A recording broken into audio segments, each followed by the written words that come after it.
Hello guys, meron tayong gagawin guys. Ito yung Phoenix. So, ang problema niya guys. Ang problema niya dito, SPO2 guys, okay naman. So,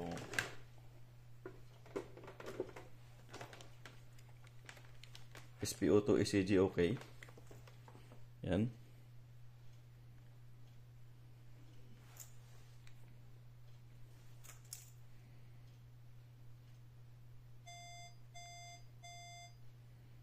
So, ayan. Okay naman yung ano niya guys. SPO2 niya.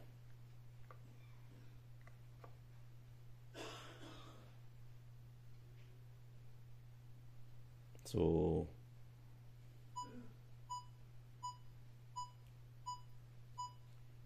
normal naman yung ECG ko. SPO2. ECG. Sabi ng user ay okay naman yung SPO2 ECG niya. Pero ang problema is yung BP. So, ang BP, kinabit ko na yung BP dito. Ayan yung BP ko. Paanda tayo ng BP. So, ayan. Try ko sa katawan ko yung BP. Tapos, BP tayo. So, ito yung problema guys. Oh. Hindi siya umaakyat. Tapos, namamatay. Tapos, aandar ulit. Yan. Mamamatay siya, aandar ulit siya. So, ayan. Umaandar siya. Pero, ang sinasabi dito, ang problema niya is, ayan. Cup and hose. So, cup and hose ang sinasabi niya. In IBP, cup and hose. So, pag mga ganyang problema guys, kabisado po na yung mga ganyang problema. So, hindi yan, walang problema yung hose guys. Ito bago to. Bago yung cup. Bago yung cup niya. Bago din yung hose. Ayan. Bago din yung hose niya. So, wala kang leak sa hose. Pero ang sinasabi niya guys is, ang sinasabi niya, cup and hose ang problema. Ano daw, cup and hose. Pero, sa mga ganyang issue kasi guys, so, alam ko na yung problema niyan. So, patay natin. So, yung power. Mga ganyang problema. Kabisado ko na kung anong problema.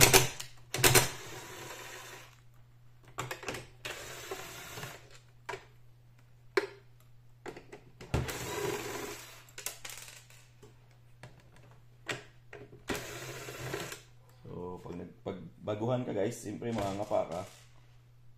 Mangangapa ka pa dyan pag mabaguhan ka. So, pag ako, kabisado ko na kasi yung mga ganyan ang problema eh. Kaya, ang galing ko to. Yan.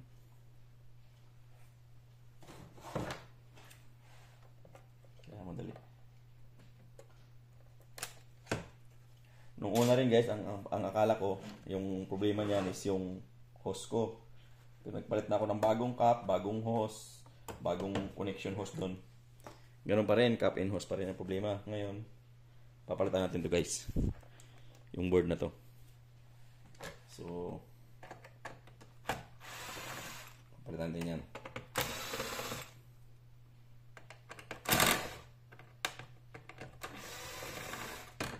So, pag mga ganung problema issue, cup and hose, so palit tayo ng ganitong board. Yung pinaka main board niya to guys eh. Ito yung pinaka main board niya. So palitan natin to. Ayan. So meron akong isa dito.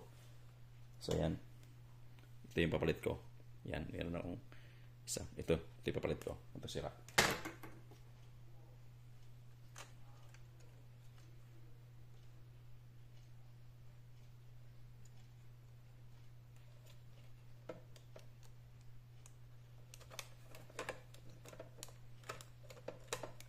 Pero guys, ang tingin ko, ibang version yata itong isang board ko na to kasi dalawang connector ng ano eh. So dalawa sang connector, pero subukan ko lang guys.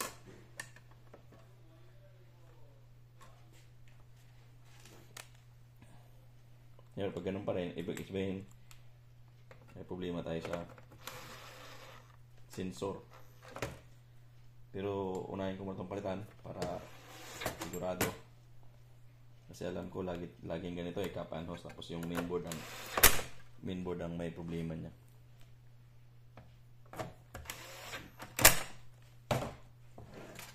So ikabit lang natin ulit.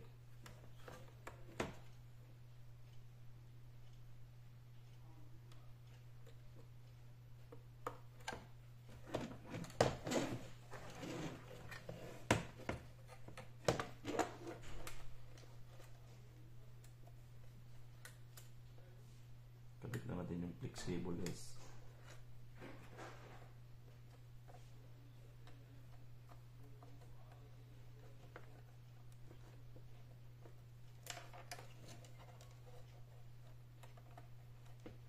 Magkaalaman na.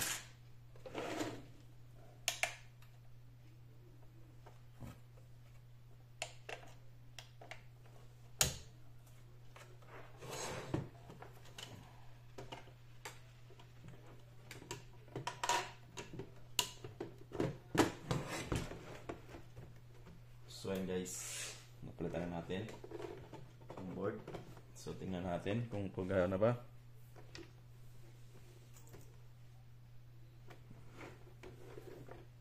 Yan. So kabit natin ulit yung yung cap.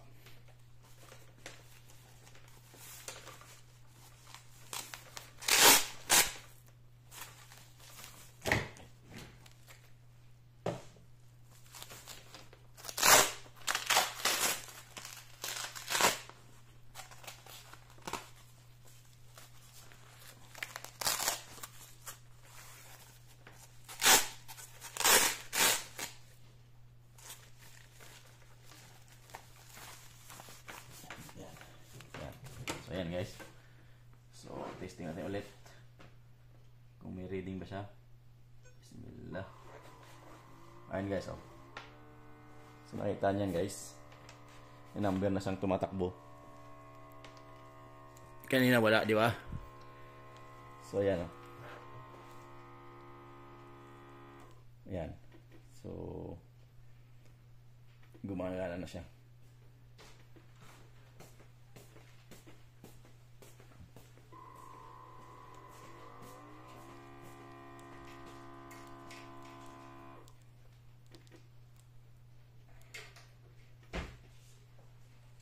Napalitan mo sa'yo?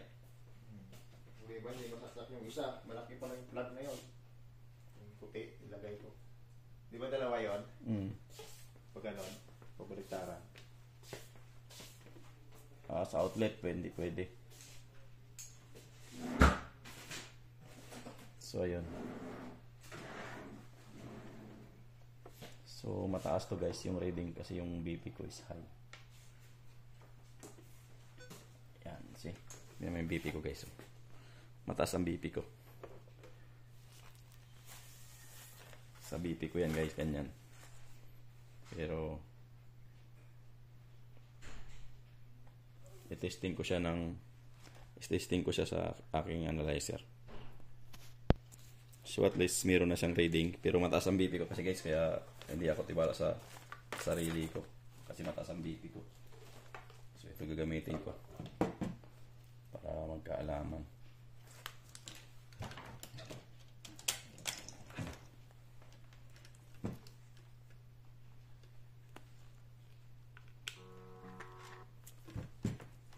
So gagamit tayo ng analyzer para sigurado.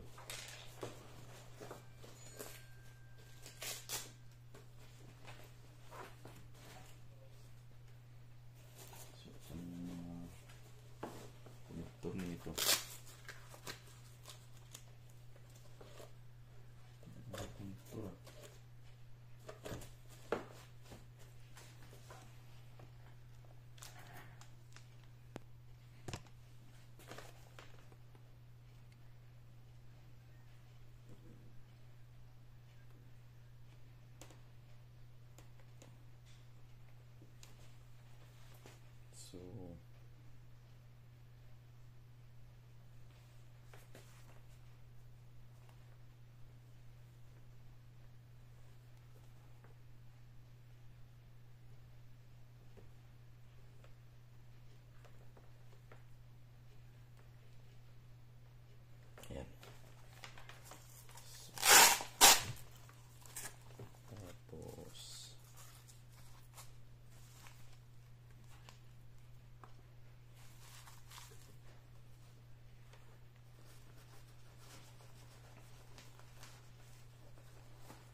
muna tayo sa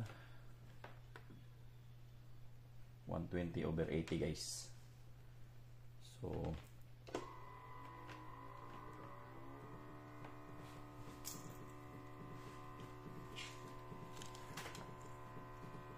it's 120/80 yan guys. Ito sira to.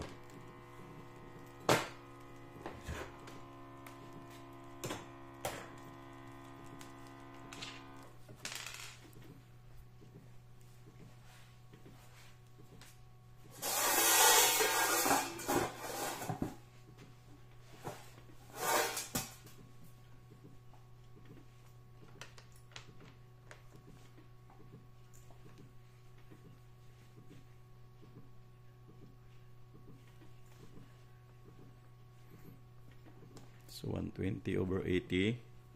So tingnan natin kung ilan yung makuha natin doon. Ayan. So still counting pa.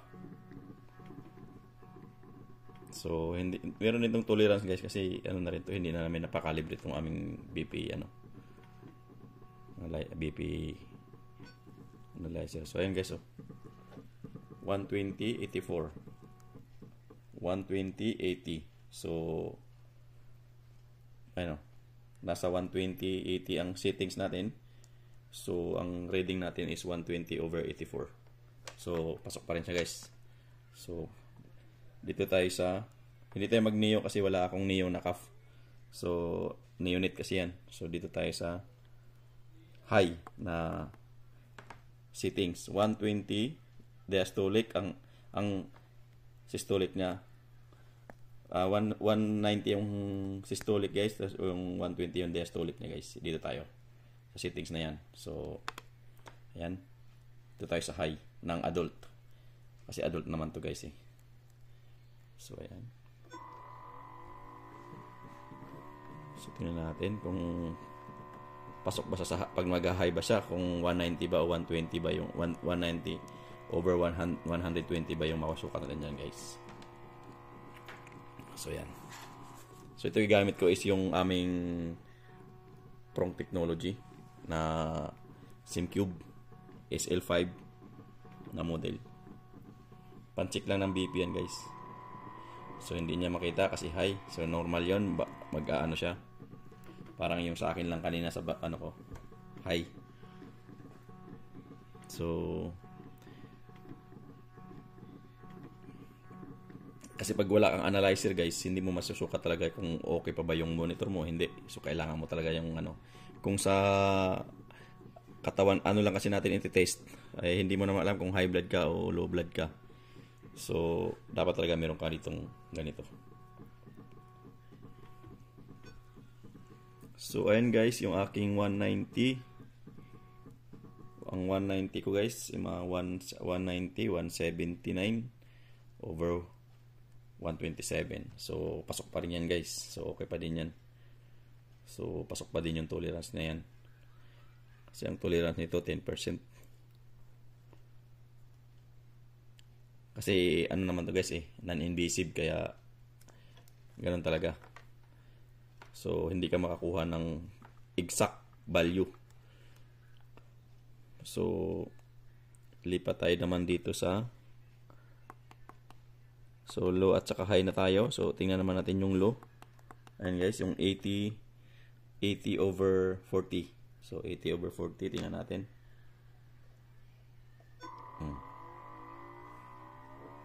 So okay na siya.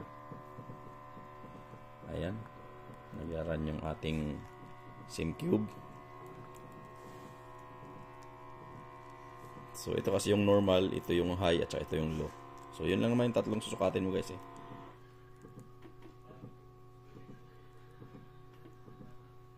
So yun lang yung common na chine-check mo yan, yung normal, high at saka low. Tsaka yung leak test, kung hindi ka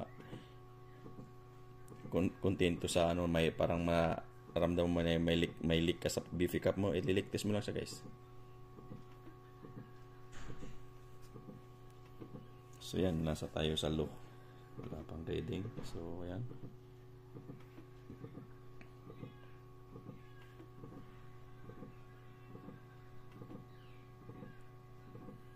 So sa mga ganitong unit guys, yung IP40 namin, IP40 na Infinix na pure scope, yan. Yun yung laging issue, BP. So actually wala na to sa aming inuubos na lang namin yung parts na ito. Pag wala nang parts, discard na.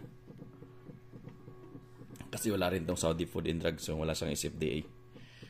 So lahat kasi ngayon ng mga equipment is kailangan mo ng SFDA. Ayan guys, yung rating natin is 78, 80, 78 yung low. Ayan, 78/43. So ayan guys, pasok pa sa 40. Ayan. So okay na to guys, okay na tong DP, natin. Okay na yan. So ang problema lang talaga guys, sa mga ganong error na host cuff, uncap, ito yun, itong board na to. Itong board na to sa larin guys. So yan lang yun, yung nandito sa may likod ng LCD display. Yan yung issue lagi. Kaya meron akong stock na mga ganyan pa. So yan guys. So hanggang dito na lang. So okay na siya. So napakasimple lang yung madali lang gawin pag may spare parts ka. Pero pag wala, yun lang. Mahirap pag walang spare parts. Kaya ako, meron na akong stock. Kaya alam ko na yung mga sakit. Kaya pag may stock ka, pag mga ganyong issue, papalitan ko lang ng board yan. Tapos na. So and guys, ganun lang. Ang pure scope na Infinix IP4050.